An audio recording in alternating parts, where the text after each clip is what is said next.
The area of rectangle is 300 centimetre square and the length of its diagonal is 25 centimetre, then the perimeter of the rectangle. तो देखिए rectangle का area अपन मानते हैं length into breadth, this is equal to 300, और जो diagonal है उसकी लेंथ को अपन मान लेते हैं स्क्वायर रूट में L square plus B square, ये होता है formula. This is equal to 25, दोनों साइड अगर मैं स्क्वायर करूं तो L square plus B square equal to 25 का स्क्वायर हो गया 625। तो अब अगर आपको यहाँ पे कोई ऐसी वैल्यूज पता हो जिसमें लेंथ इंटू ब्रेथ करने पे 300 आ जाए और उनके स्क्वायर का सम करने पे 625 आ जाए तो आपका काम बढ़िया हो जाएगा, तो फिर आपको ज्यादा कुछ सोचना नहीं पड़ेगा, है ना। तो यहाँ पे आप देखिए, जैसे कि अगर मैं लेंथ को 15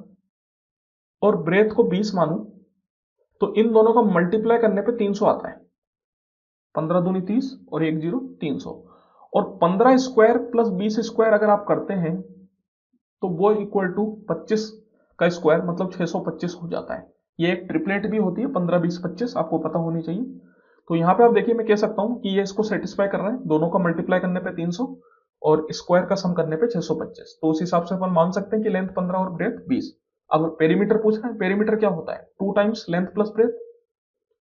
तो this is equal to 2 times 15 plus 20, तो दैट इज इक्वल टू